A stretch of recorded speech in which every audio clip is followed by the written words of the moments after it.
On remarque que l'agneau apparaît pour la première fois au verset 9, après qu'il a été présenté en relation avec l'épouse.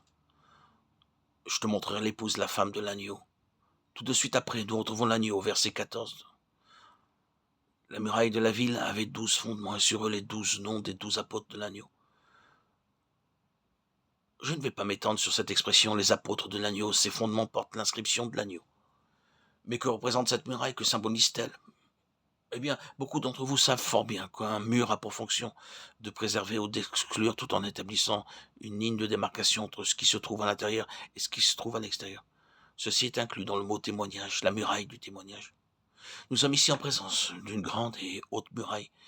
Et quand on considère les dimensions de la muraille de cette ville, on s'aperçoit qu'elle est d'une étendue et d'une hauteur considérable.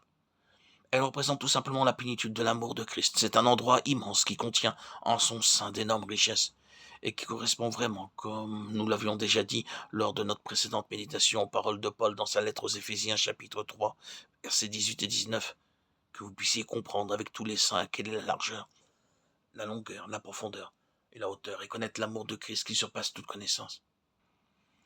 En fait, la muraille, c'est l'amour de Christ qui surpasse toute connaissance.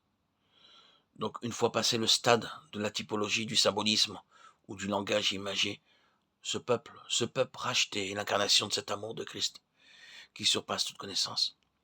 La longueur nous ramène à l'éternité passée, au bien-aimé du Père, auquel celui-ci, dans son grand amour, a fait don d'un puissant héritage. Tout a été créé par lui et pour lui. Colossiens 1,16, Romains 11,36. Il est dit l'apôtre, l'héritier de toutes choses, Hébreux 1,2.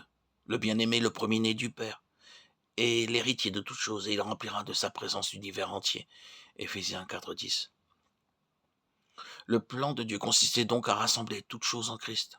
Telle est la mesure de l'amour du Père pour son Fils. Le Père le présente comme son Fils bien-aimé. L'immensité de l'amour insondable de Dieu est entièrement concentrée dans la personne du Fils. Voici quelle en est la longueur d'éternité en éternité, puis sa grâce dont il nous a favorisés dans le bien-aimé. Éphésiens 1,6. En d'autres termes, il a fait de nous des héritiers de ce même amour, de sorte que l'amour qu'il a pour son Fils est transféré sur nous. Nous avons été élus en lui, avant la fondation du monde, et cette élection se prolongera jusque dans les âges et les âges à venir. Voilà la longueur de son amour.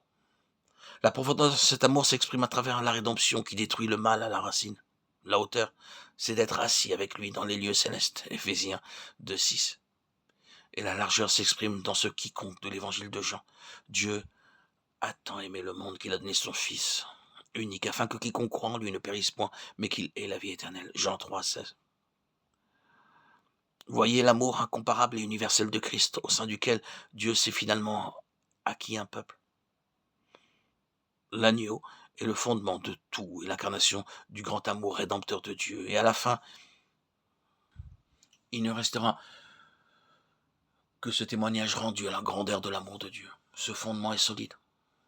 Parfois, nous pouvons être tentés de sombrer dans le désespoir. Nous pourrions très bien désespérer de nous-mêmes et peut-être même des autres.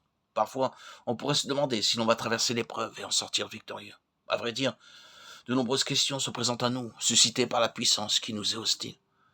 Nous pensons à la force déployée par l'ennemi, à tout ce à quoi nous devons faire face tant intérieurement qu'extérieurement.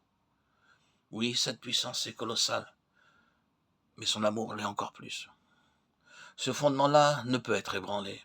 C'est un amour rédempteur, puissant, comme le suggère ce nom de l'agneau, un fondement inébranlable. Eh bien, si nous trouvons finalement dans cette ville, n'essayez pas de vous en faire une représentation concrète.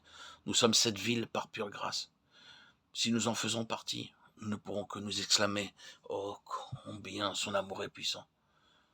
Ce fondement est sûr et solide. Cette vérité est très simple à comprendre. Et pourtant, elle contient de riches bénédictions. C'est le point de départ.